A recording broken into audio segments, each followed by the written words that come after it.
of Astic Darshan. It is explained by Maharshi Kapil. Sankhya means knowledge or number. सम्यक ख्यात या सम्यक ज्ञानम. सांख्य दर्शन का एम दुख निवृत्ति from pain or unhappiness. It gives the adequate knowledge about Prakriti and Purush or 25 principles of creation. Hence the number is given as Sankhya. Description of Praman. Sankhya Darshan accept and describe three pramans: प्रत्यक्ष, अनुमान and शब्द. शब्द या आप्तोपदेश. Charak in Ayurveda states that a disease can be diagnosed with the help of about three pramans. सांख्य दर्शन के पर्याय षष्ठी तंत्र, सांख्य कारिका और प्राचीनतम दर्शन. पंचविंशति तत्व उत्पत्ति. Evolution of 25 principle of creation. उसमें अव्यक्त, फिर महत, फिर त्रिविध अहंकार. त्रिविध अहंकार के 3 टाइप्स: सात्विक, राजसिक एंड तामसिक. सात्विक अहंकार by the influence of राजस अहंकार produce एकादश इंद्रिय, 11 इंद्रियस, 5 ज्ञानेंद्रिय, 5 कर्मेंद्रिय and manas. तामस अहंकार by the influence of राजस अहंकार produce पंच तन्मात्रा. शब्द related to आकाश, पंच महाभूत. स्पर्श related to वायु, रूप related तेज महाभूत. रस जल महाभूत and गंध पृथ्वी महाभूत.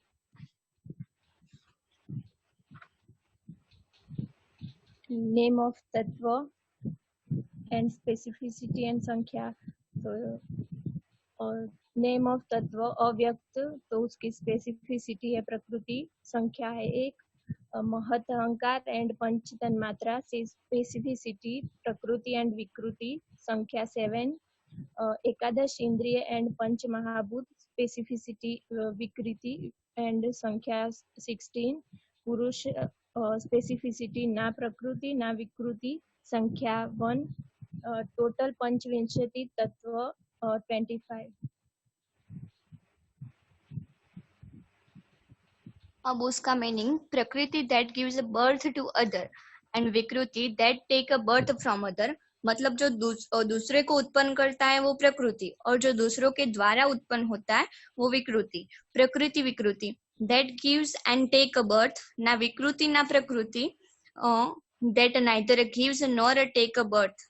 चरक accepted only 24 tattva and Shushruta accepted 25th tattvas.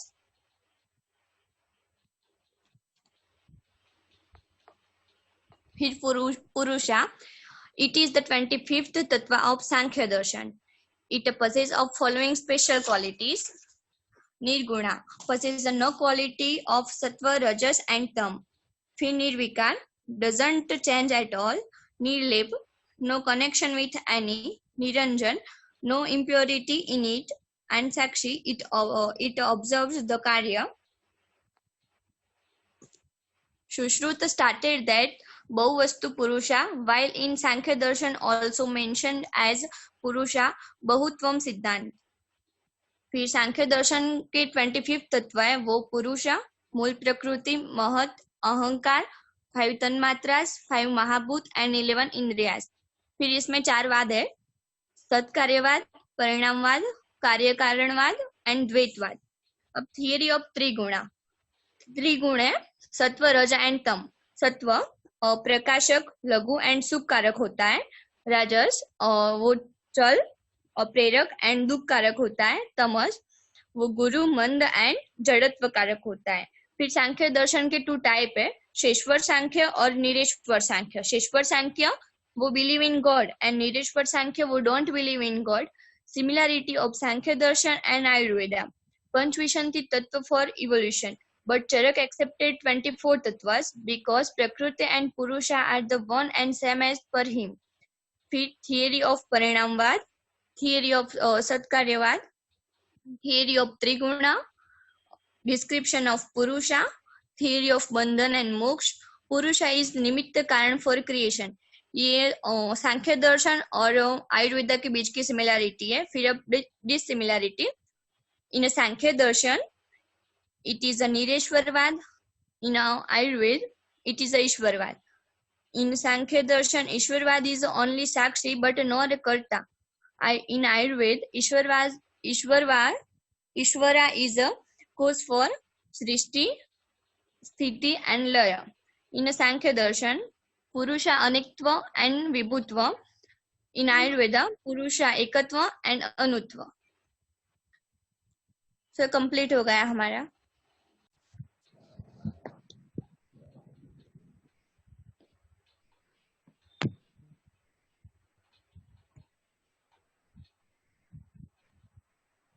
योग दर्शन.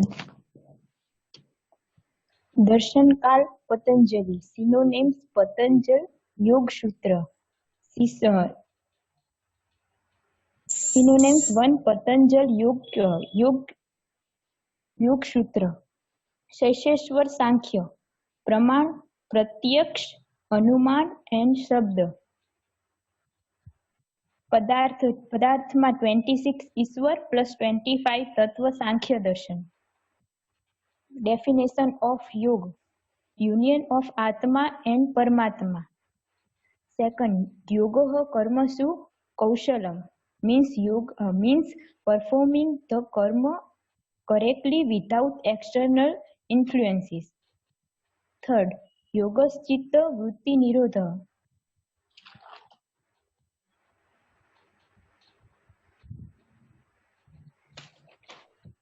So next slide.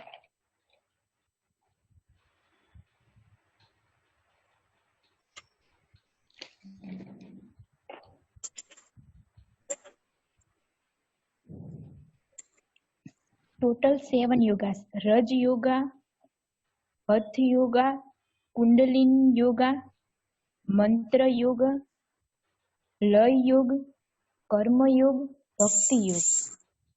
First, Raja Yoga. Maharishi Patanjali compiled it in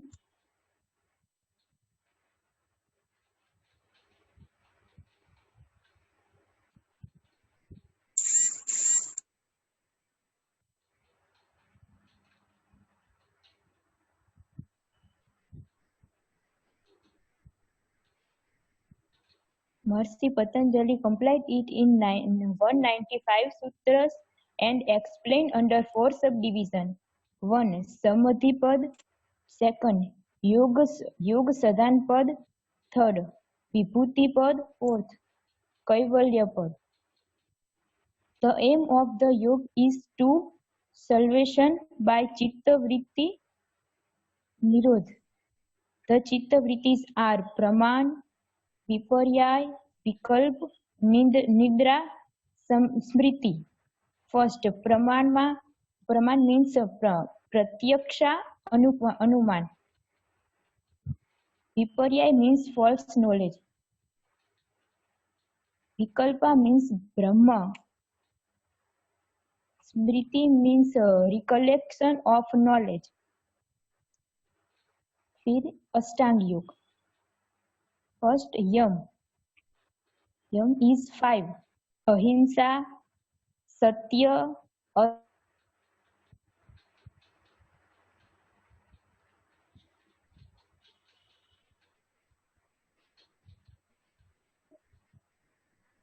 Santosh,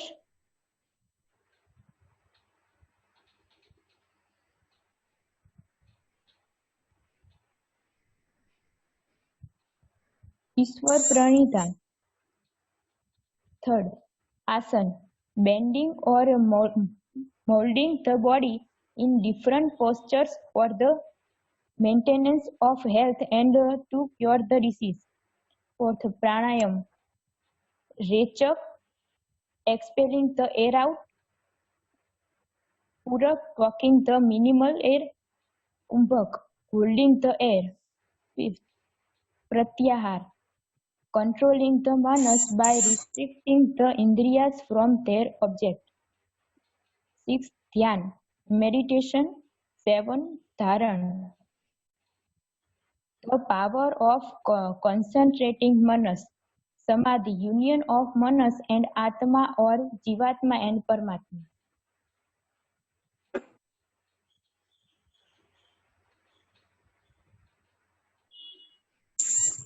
okay, तो हत योग, उससे पहले योग दर्शन है। योग दर्शन है, योग दर्शन का मीनिंग है कि जिससे हमें कुछ नॉलेज मिले या जिससे हम कुछ समझ सके। तो योग दर्शन से हम आयुर्वेद में सीखेंगे कि मन पर कैसे कंट्रोल करें। योग दर्शन ने बताया कि योगश्च चित्त वृत्ति निरोध, मतलब कि हमको हमारी चित्त वृत्ति पर रोक लगानी है। उससे क्या होगा कि हमारी मेंटल कैपेसिटी है, मेंटल स्ट्रेंथ है, वो बढ़ेगी। एंड आयुर्वेद से जो डिसीज है वो सोमेटिक एंड साइकोसोमेटिक दोनों तरह के होते हैं। तो and most of diseases are psychosomatic.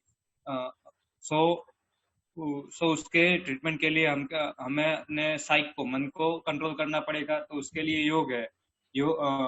योग ने 5 चित्त वृत्ति बताई है: प्रमाण, विकल्प, विपर्य, निद्रा और स्मृति। और योग ने अष्टांग योग बताए हैं। अष्टांग योग में यम, नियम, आसन, प्राणायाम, प्रत्याहार, धारणा, ध्यान, समाधि, ये सब बताया है। तो जिसमें से यम, नियम और आसन है, उसे हम बाह्य योग, जिससे शरीर सोमेटिक, मतलब जिससे हम बॉडी को मेंटेन कर सकते हैं। और बाकी के 5 है जो कि प्राणायाम, प्रत्याहार, धारणा, ध्यान और समाधि, जिससे हम मेंटल हेल्थ को बेटर कर सकते हैं। एंड योग दर्शन में जो सिमिलरिटीज है आयुर्वेद के साथ, वो है योग दर्शन ने प्रमाण दिए हैं, 3 प्रमाण दिए हैं, जो कि प्रत्यक्ष, अनुमान और शब्द, जो कि आयुर्वेद में भी माना गया है। और योग दर्शन में चिकित्सा के प्रकार बताए, जो कि आयुर्वेद में भी है: सत्वावजय चिकित्सा, देव व्यापाश्रय चिकित्सा, प्राणायाम, यम और नियम। तो ये सिमिलरिटीज है आयुर्वेद के साथ। और योग दर्शन में मोक्ष को उसका अल्टीमेट गोल बताया है, लेकिन आयुर्वेद में मोक्ष अल्टीमेट गोल नहीं है। अल्टीमेट गोल है धातु दोष की समावस्था, धातु साम्यता। वो आयुर्वेद का मेन गोल है। तो इस तरह से उन दोनों में डिफरेंस है। और योग दर्शन हमें माइंड को स्ट्रांग बनाता है। योग करने से, जैसे कि प्राणायाम है, मेडिटेशन है, उससे हम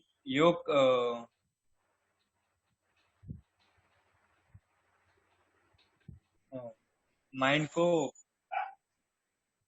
नेगेटिव थॉट से और उससे हम डिप्रेशन से, एंजाइटी से बच सकते हैं। उसके लिए हमें योग करना चाहिए, ऐसा मतलब।